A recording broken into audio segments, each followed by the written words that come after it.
Hello, it's Andy from PCR Global with just an update at the end of the week for those new to risk management or new to ISO, some of the risk management standards. Just going to cover three things in this short video. That is, what isn't a management system, because I've done a lot of talk this week in and outside of work time about what isn't, not what is a management system. Also going to quick look at leadership and empowerment, where they are within the standards, and also, what else have I got jotted down there? The use of a Kindle to help with our study of the standards, not just the standards, but management systems as well. So without further ado, what isn't a management system? Why are we even talking about this? There's a lot of consultants, companies selling management systems. It really does concern me. It's an interesting one. So I'm selling you a management system. Come and see our management systems. You'll see them on LinkedIn. You will see them on the internet. You will see them everywhere. Come and buy our management system. Here's a management system. It's going to cost you $400. Here's a management system. It's going to cost you $200. Here's our new management systems. Can you sell a management system? I really want to get this strongly across here. You can't sell a management system. So we need to work out, if you can't sell one, if you can't pick it up and touch it, well, what is it? Why can't you sell one? So let's have a quick look at what is a management system in a couple of areas. What is a management system? And let's use ISO, because they're the ones who give them to us, produce some of the formal ones. A management system is the way in which an organisation manages the interrelated parts of its business in order to achieve its objectives. It is the way in which it does it. So a management system is virtually intangible. It's how we go about doing things. Yes, there are documents that are required within that. So we have records and we have policies which we print out. But when a company says, here's your management system, and they give you a set of documents, that is not it.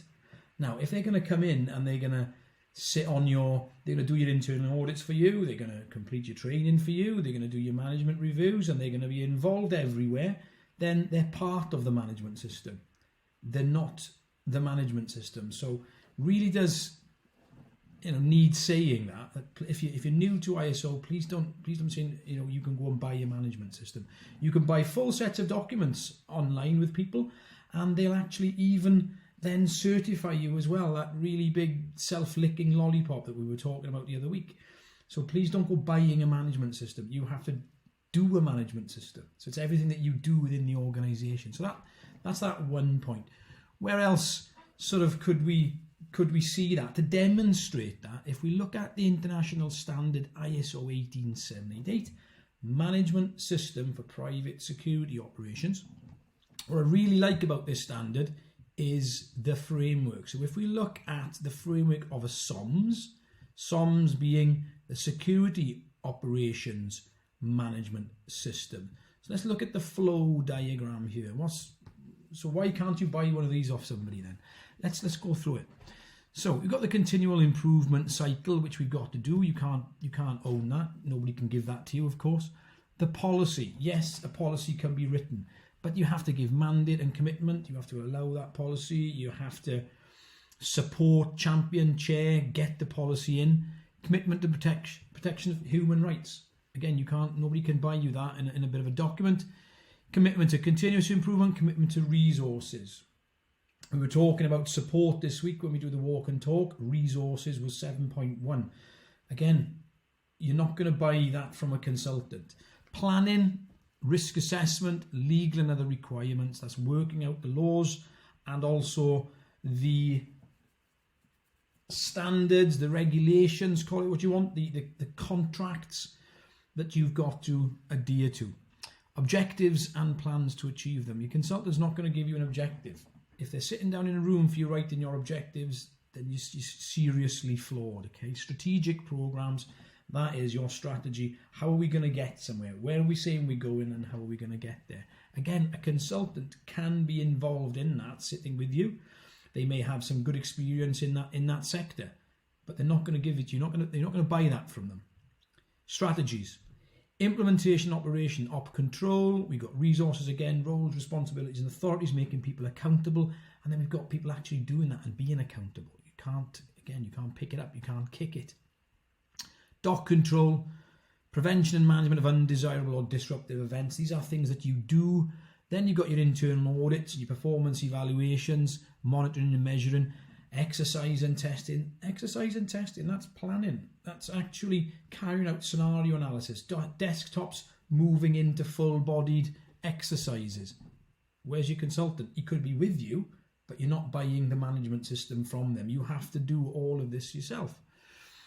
And so we should, and it's really good when we do it. The management review, adequacy and effectiveness. You can't buy that.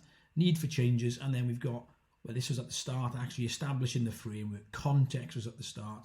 So it really does show us within this document, within that framework, that is a management system. When all that entwines, it interacts, and it comes together, and how you actually put that in place. We can actually see that in the second thing I wanted to talk about was about using a Kindle. The benefits of using Kindle when we're doing our studies. We've talked this week a couple of times. It's been really good about studying and various courses this week. So I've got a lot of books on the shelf here, but I also, because I do a lot of traveling, I've used my Kindle quite a lot. This is the Kindle app on the laptop, on the iMac. I've got it on the iPad. I've got it on my phone. It's really good. It's a really good way of studying. We can also use this to prove that point again about the management system. So if we go into the protection of assets manuals from ACES, very good for those people studying security. If we jump in here, and we can see the benefits now of using a Kindle. While I've been reading this book over the years, I've been highlighting various areas, having them color coded for whatever reason, for my personal reasons, and then I can get straight to that area within this document. It'll just take me there. So I know that I've highlighted this, the span of control. That interested me at the time. Unity of command interested me at the time. So by highlighting it, whether it's on my phone or it's on my Kindle or it's on my iPad, I'm going to get a crossover and I'm going to get that. So it's really, really good. It's a really good app to use. I did say I'll get it to prove to us again about the management system standards as well. If we look down the table of contents within this book, we have management system standards. We have standards into security. So it's going to talk about them, the benefits of them, characteristics of them, management system standards. So again, this is a security manual, and it's teaching us about the standards. If we don't know about them, we really should get ahead of the game and get our heads into this. This is really where I got into the standards. Management system standards. The term management system refers to the organisation's method of managing its processes, functions and activities. That's what it tells us in here. It tells us it's the method. Again, you can't buy that off the shelf from a consultant. You can only buy the documents. So that's sort of proved that point. Hopefully, it is a good point. The other thing I'll be looking at, the third thing, was about leadership and empowerment. A lot of conversations this week with various people in work and outside of work regarding leadership.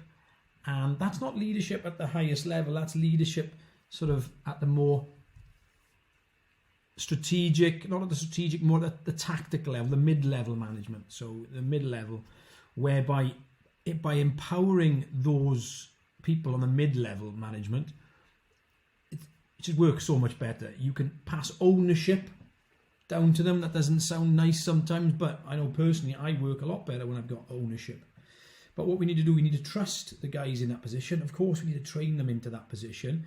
But when we do push things down and push them onto people genuinely work better like that, a little bit of autonomy. We know we've got to be aware of the fact that if it's too autonomous, then ultimately people can slide off the rails. But if they're happy, if the culture is good, if you've got that good reporting and sort of control mechanism in place, and if people are happy, if they've got psychological safety, people generally want to do a good job.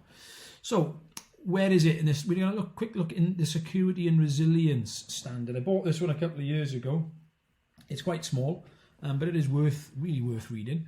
22 316. So what does it say in here? Let's have a quick look. We've got principles. We'll talk about principles again because I'm really interested in that. But let's have a look. Where have we got? Effective and empowered leadership, 5.4. So let's have a little quick look. Effective and empowered leadership. This is about organisational resilience.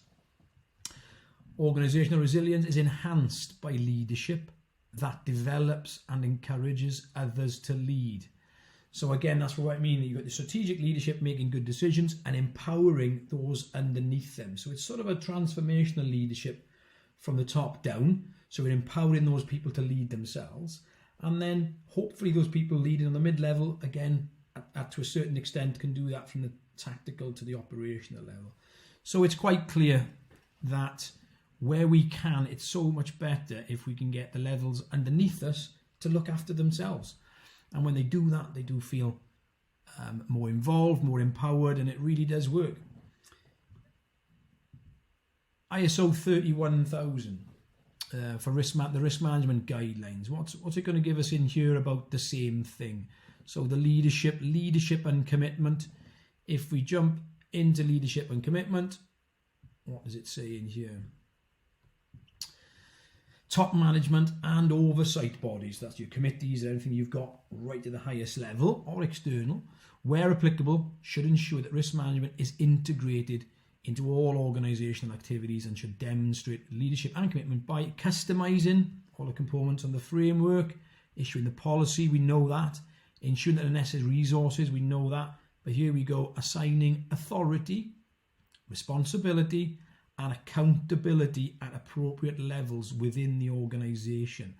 And it just mentions in everything that is beneficial about it. The one that stands out to me, it'll promote systemic monitoring of risks.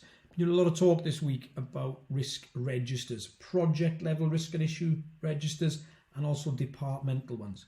When again, we're powering down, we're giving the guys control at their level where they deserve it. They run departments. So they're controlling that department, they know the risks, they've got somewhere where they can put those risks, and if needed, they can then be elevated to a higher level. So that's it. I hope I've got a couple of those points across there that I wanted to. So we looked at leadership and empowerment, we looked at what isn't a management system, and we had a quick look then at the power of using Kindle. I hope you found it useful. It's been a great week here with us. The guys have been out on the ground, but we've had guys also on the courses, hence we haven't got that many photographs to show. So I hope you enjoyed it. Thank you very much. Have a good weekend. As always, don't trust it, test it. Thanks for watching.